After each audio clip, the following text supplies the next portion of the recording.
IVM.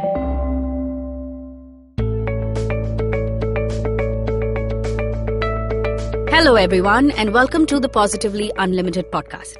Today, I'm talking about drawing boundaries. Yes, this is a topic that a whole bunch of you sent to me on Instagram, and it seems to be something that a lot of us struggle with. And it's not just about saying no to somebody, it's also about how you don't want to be treated by someone in a certain way, but you are unable to communicate that. It's about what you are allowing in your relationships, whether it's with your parents, your siblings, your friends, or even your partners and lovers. What makes it so hard for us to draw boundaries? Well, before I go any further, I want to tell you that there are a lot of tips on how you can change the way you speak, which is what you're going to need to do to draw boundaries in many of the previous episodes. So there is K for know when to speak and when to hold your peace. There is M for make conscious choices, in which I clearly tell you how to learn to say no. There is say yes. I think that's Y for yes to life and everything it has to offer. There is also an episode called Selfless versus Selfish, which will allow you to break through the emotional drama that comes up when you start placing boundaries. There is one more, which is victim spirit versus victor spirit. And one that says, I am who I say I am. All these episodes help you recognize who you are, understand yourself better, and it helps you communicate in a certain manner. And in doing so, you learn to draw boundaries. Why am I asking you to listen to all these previous episodes? And why am I talking so much about communication? What has that got to do with drawing boundaries? Because we draw boundaries through our words. How we speak, what we allow to be spoken to us, how we behave, and how we allow others to behave with us. We draw boundaries by saying yes and no to certain things. But why is it so hard to draw a boundary? One, because we have the strange belief that if we say no to somebody, they will stop loving you, you will lose them, they will not like it, you will have to deal with drama, with conflict, so on and so forth.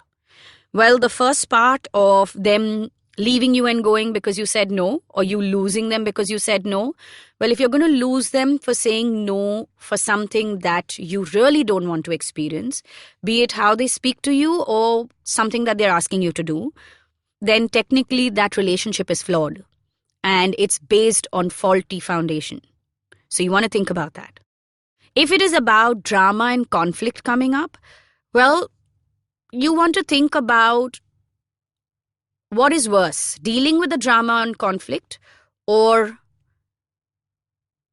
not having a boundary and being treated wrong. Which one is worse? You want to think about this and then decide what you are going to do accordingly. For example, a lot of us don't have appropriate boundaries with our parents. And this, I'm sure it happens in other countries in the world, but I know it's a very loud thing in India. Because we are taught never to back answer our parents, don't question our parents. One of the favorite dialogues that most parents give to their children is because I said so. Yes, new age parents, our generation, the generation after us, yes, we are all trying to communicate and we are learning to bring up children with a very different parenting style. But my parents, a 90s, 80s kid, and my brother, 70s kid, and beyond in that direction, well, you didn't argue with your parents and you didn't really do anything that they forbade you to do, and you did not, going against them was a really, really big thing. I think for me, I honestly feel I was one of the lucky ones because both my parents were people who said, tell us what you think. And they always rationalized. But I know that a lot of us haven't received that. Now, in this scenario, how do you draw a boundary? Well, one is to understand that who are you and what stage of life you are in. You cannot draw a boundary if you don't hold merit when it comes to your parents? On what grounds are you drawing that boundary? You're not entitled to it just because you are 21 years old or 23 years old. Yes, if you are paying all your own bills, if you are giving money at home, if you are succeeding at your goals, if you're living an aligned, balanced life, then yes, you can draw certain boundaries in certain parts of your life. But if you are out there, despite being financially successful, wasting away your life in drugs, alcohol, or doing things that are not doing any good for you, then there's no boundary to draw. Your parents have all the right to tell you that you're not going down the right path. That's them caring for you, right? So that's something to understand. The second thing to understand is that as parents grow older, drawing boundaries becomes a more sensitive topic because certain habits have been built. I will give you an example of another relationship where habits come into play when it comes to drawing boundaries. It's in relationships, romantic relationships, whether it's husband and wife, girlfriend and boyfriend, two people dating each other, two people getting to know each other, friends with benefits, lovers, whatever label you put. Habits that you build in these equations, when you try to break them, it will create havoc. You rock the boat. So for instance, if a girl who very loudly proclaimed that she wanted to be with a man who would take care of all the financial needs and she would look after the home, 3 years into the marriage goes and finds herself a career and then wants the husband to give a helping hand at home and it's not coming through and starts to get frustrated. Well, there is a habit that was built.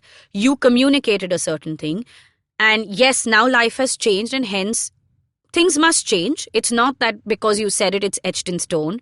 However, there is a way it needs to be communicated and there is a certain amount of chaos that you have to be willing to go through. So drawing boundaries sometimes also involves going through chaos, allowing the other person to understand where you are coming from and to also accept that, okay, this is the change that has come in. This is something extremely important that we all need to understand. When you draw a boundary, there are consequences, there are repercussions. You have to be ready to deal with those.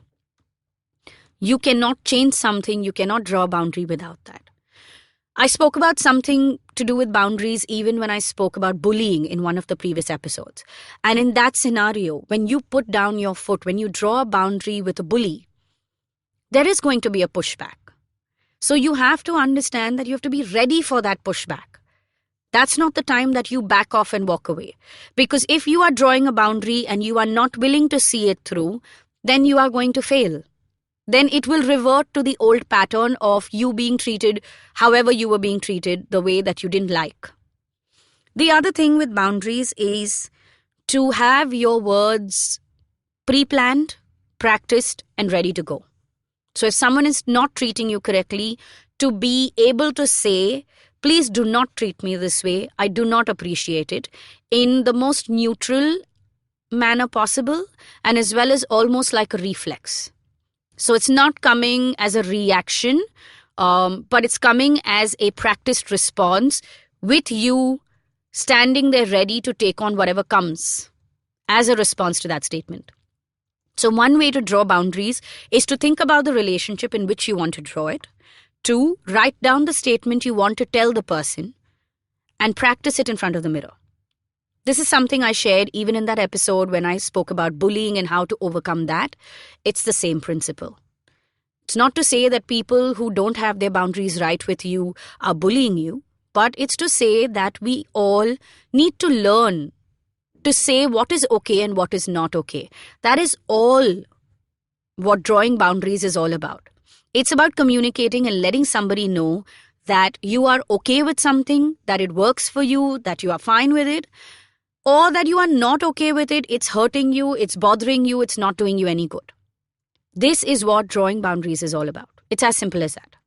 So in this coming week, you want to think about one relationship and think about the common situations in which you feel your boundary is being pushed or you feel your space is being violated. Think about this. Maybe even write it down on paper and pen. And then write a line down, a line that you can use to tell this person, to communicate with this person, saying, please don't treat me in this manner. Whatever this line may be. Another way to draw a boundary is to sit somebody down and have an open conversation with them. But I'm going to remind you, just because you had one conversation or you said the statement once, the habit, the behavior is not going to change overnight. The other person also needs time to process. In some cases, you may have to repeat yourself over and over again. In some cases, you may have to repeat yourself a lot more harshly than you want to, which means you need to build strength. And with that perspective, I'm going to sign off from today's episode. I hope that this episode on drawing boundaries helps you bring your relationships into balance, whether it's with your parents, whether it's with your siblings, whether it's with your partners or your friends. First, understand how you would like to be treated.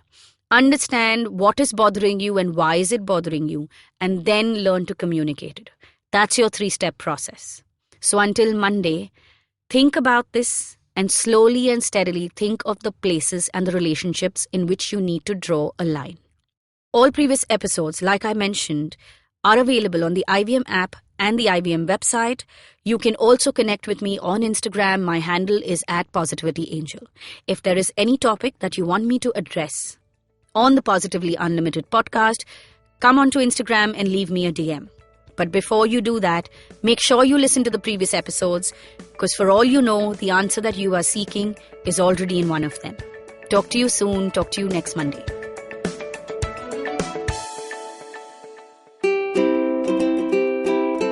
How many times have you motivated yourself to improve your sleep, or lose weight, or be more productive? How many times have you failed? Hi, my name is Ashton Doctor. Tune into my show, The Habit Coach Podcast, where we focus on creating small, tiny habits to improve your life instead of those big, impossible tasks. So make listening to me a habit every Monday, Wednesday and Friday on the IVM Podcast app or ivmpodcast.com or on your favorite podcasting app. Hi, my name is Anupam Gupta. I'm B50 on Twitter. I am the host of Paisa Vaisa, the show that talks money.